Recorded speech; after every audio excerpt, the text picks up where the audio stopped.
కరీంనగర్ పట్టణ బంద్కు పిలుపునిచ్చింది బీఆర్ఎస్. బంద్తో హుజూరాబాద్లో బీఆర్ఎస్ నేతల్ని ముందస్తుగా అరెస్టు చేశారు పోలీసులు. ఎలాంటి అవాంఛనీయ ఘటనలు జరగకుండా గులాబీ పార్టీ కార్యకర్తల్ని ఎక్కడికక్కడ హౌస్ అరెస్ట్ చేశారు. బంద్లో పాల్గొనేందుకు వెళుతున్న మాజీ మంత్రి గంగులను గృహ నిర్బంధం చేశారు. ఆయన ఇంటి వద్ద ఉద్రిక్తత నెలకొంది. కరీంనగర్ టవర్ సర్కిల్ వద్ద నిరసనకు దిగిన బీఆర్ఎస్ మహిళా కార్యకర్తలను అదుపులోకి తీసుకుని పోలీస్ స్టేషన్కు తరలించారు.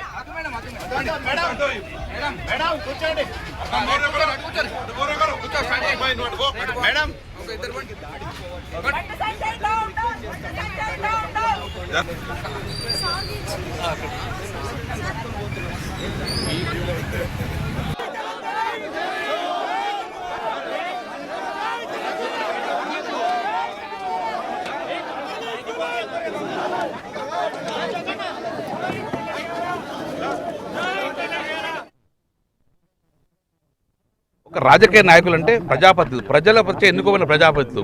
మనం ప్రజలకు ఎట్టి పరిస్థితుల్లో రాంగ్ డైరెక్షన్ తీసుకోవద్దు. మనమే కంట్రోల్ ఉండాలి, ఎవరైనా కానీ కంట్రోల్ ఉండాలి. ఇలాంటి అయ్యే విధంగా చూసుకోవద్దు.